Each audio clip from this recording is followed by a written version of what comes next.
The reading this morning is called The Crocus Prayer by the Reverend Kim Crawford Harvey, who's a retired UU minister. It takes courage to be crocus-minded. I'd rather wait until June, when the hazards of winter are safely past and I'm expected, and everything's ready for roses. But crocuses? Highly irregular, knifing up through hard frozen ground and snow, sticking their necks out because they believe in spring and have something personal and emphatic to say about it. I am not by nature crocus-minded. Even when I have studied the situation and know there are wrongs that need righting, affirmations that need stating, and know that by sticking my neck out I may rock the boat or offend, well, I'd rather wait until June. Maybe things will work themselves out and we won't have to make an issue out of it. Forgive me. Wrongs don't work themselves out. Injustices and inequities and hurt don't just dissolve. Somebody has to stick their neck out. Someone who's thought through and worked through hard ground and has something personal and emphatic to say. Could it be that there are things that need to be said and I need to say them?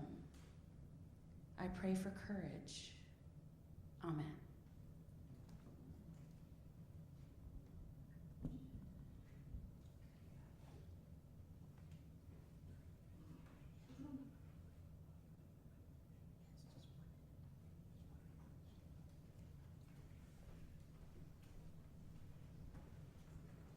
I invite you for a moment of meditation.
It may be a strange thing for a Unitarian Universalist minister to say, but I've been thinking a lot about the biblical prophets these days.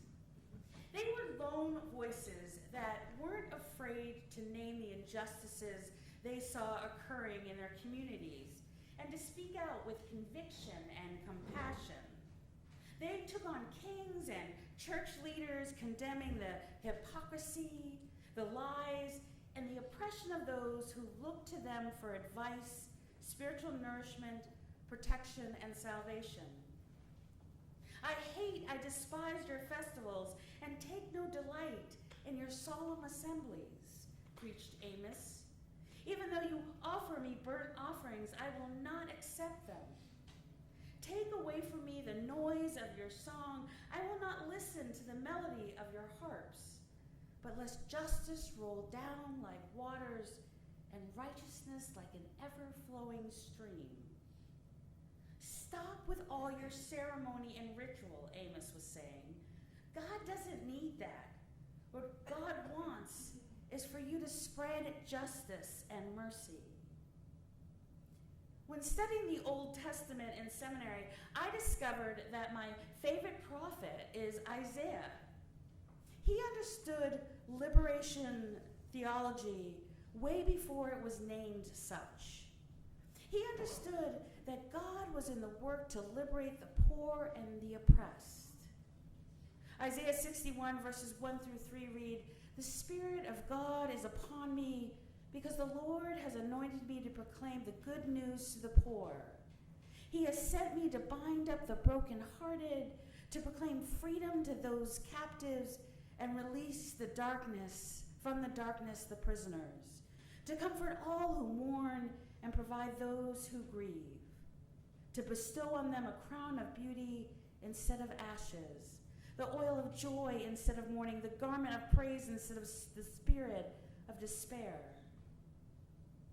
Isaiah saw what was going on in the world and had the courage to name the injustices and try to bring hope to the hopeless. He had the courage to be crocus-minded. It takes courage to be crocus-minded. I'd rather wait until June like wild roses, when the hazards of winter are safely past and I am expected, and everything's ready for roses.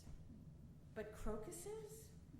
Highly irregular, knifing up through hard, frozen ground and snow, sticking their necks out because they believe in spring and have something personal and emphatic to say about it. It takes courage to voice your deepest convictions and fight to have them heard. It takes courage not to be silent and simply let things go, to not pretend everything is going to be fine. This prayer by the Reverend Kim Crawford Harvey, former minister of the Arlington Street Church, is one of the few sacred texts I have memorized. Although it's not old, it speaks the truth as ancient as the first prayer.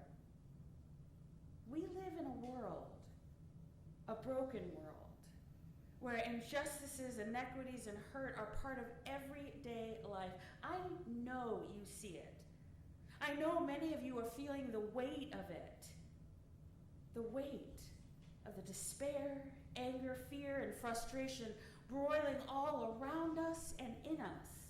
The continued abuse of immigrants, observers, and protesters, such as the death of Nurul Amin Shah Alam, a nearly blind legal refugee from the genocide in Myanmar, who spoke no English and could not read, write, or use electronic devices, at the hands of border control agents who dropped him miles from his home in the freezing cold that led to his death.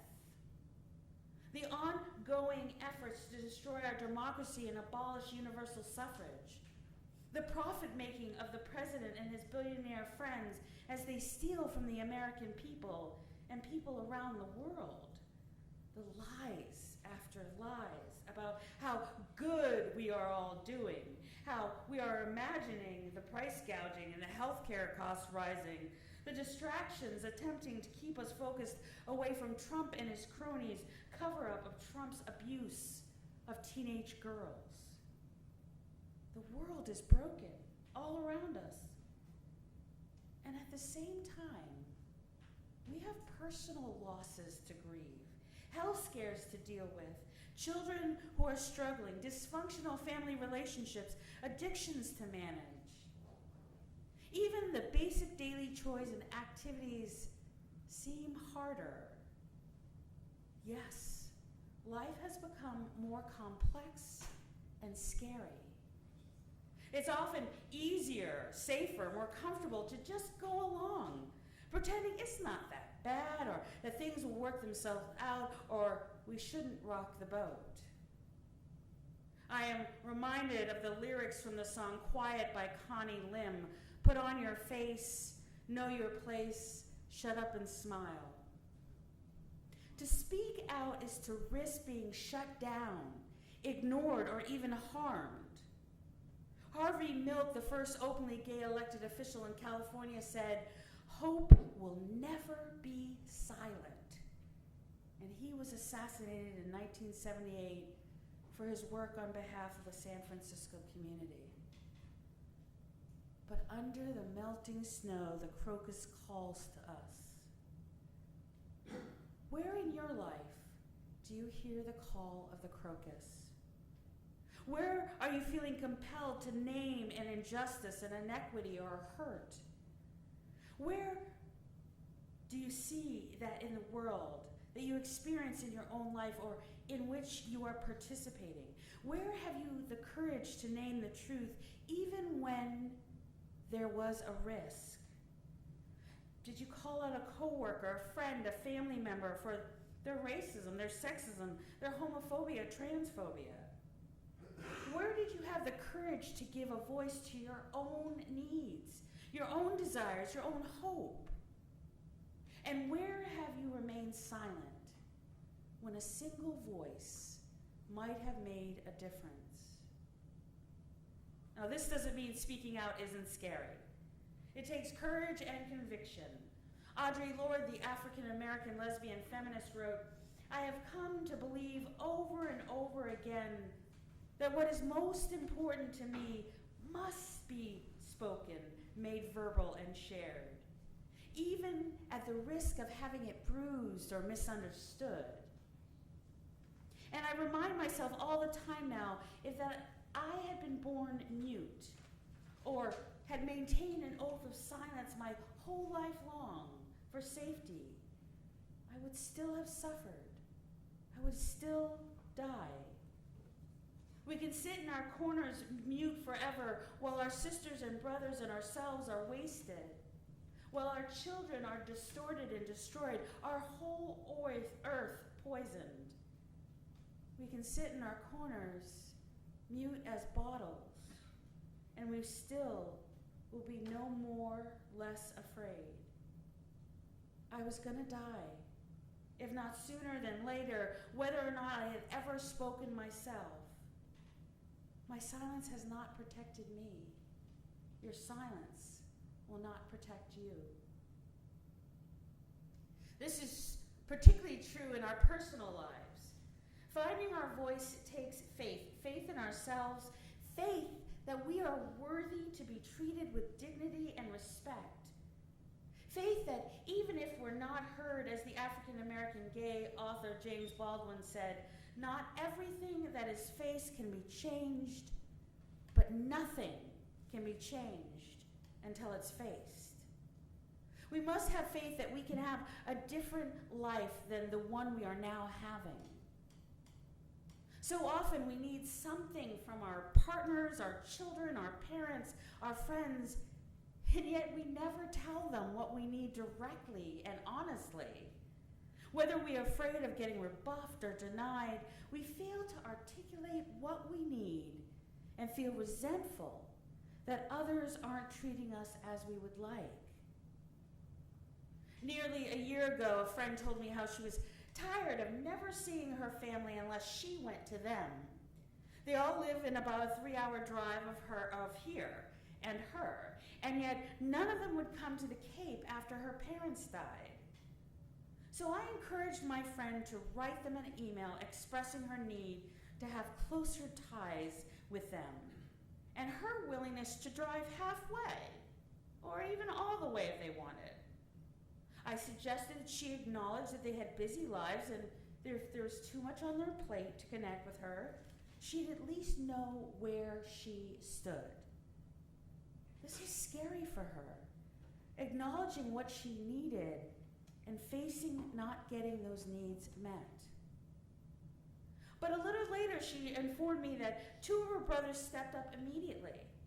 One brother came down from Boston for Christmas dinner, and the other met her halfway and had lunch with her in Fairhaven. Both have called and texted her regularly ever since. And after that big snowstorm we had this winter, the one from Boston came down with his chainsaw and snowblower, took away the tree blocking her driveway, and plowed her out without her even having to ask.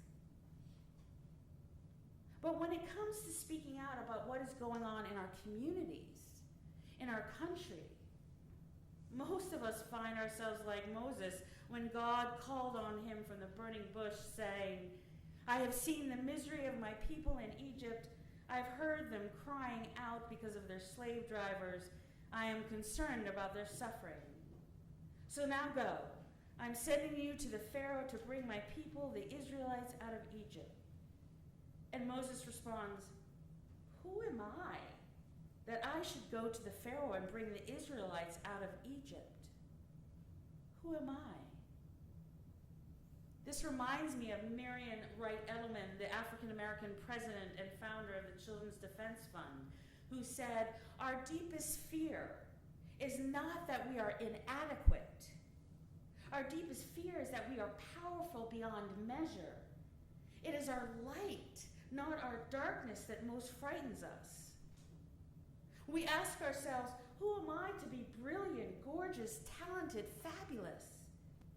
Actually, who are you not to be? You are a child of God. Your playing small does not serve the world. There is nothing enlightened about shrinking so that other people won't feel insecure around you. We are all meant to shine. We were born to make manifest the glory of the divine within us. It is not within just some of us, it's in everyone. And as we let our own light shine, we unconsciously give other people permission to do the same. As we are liberated from our own fear, our presence automatically liberates others. So the more accurate question might not be, who am I to speak out, but who am I not to? Finding the courage to speak your truth is about being a more honest version of yourself. It's risking being seen, and in this age of incivility, of being trolled. Many of you have probably heard about the backlash experienced by the Nantucket UU Church for speaking out about the lack of inclusion in the Declaration of Independence. They named racism and colonialism of 250 years ago and were touted by people around the country as devil worshippers and unpatriotic. But as Alice Walker said, "I will not keep silent, and if I'm destroyed, someone please mark the spot where I fall, and know I could not live silent in my own lives." Having the courage to find your voice is about owning your power. You are powerful. Your truth, your convictions. It's about putting our values on the line and embodying what we say we believe. One of the interesting things about the story of Moses is that God never answers Moses' question about why him. Instead, God replies, "I will be with you. When you are afraid, I will be with you. When you are unsure, I will be with you. When you feel defeated, I will be with you. When you fall down, I will help you back up. I will be with you." This is the power of religious community.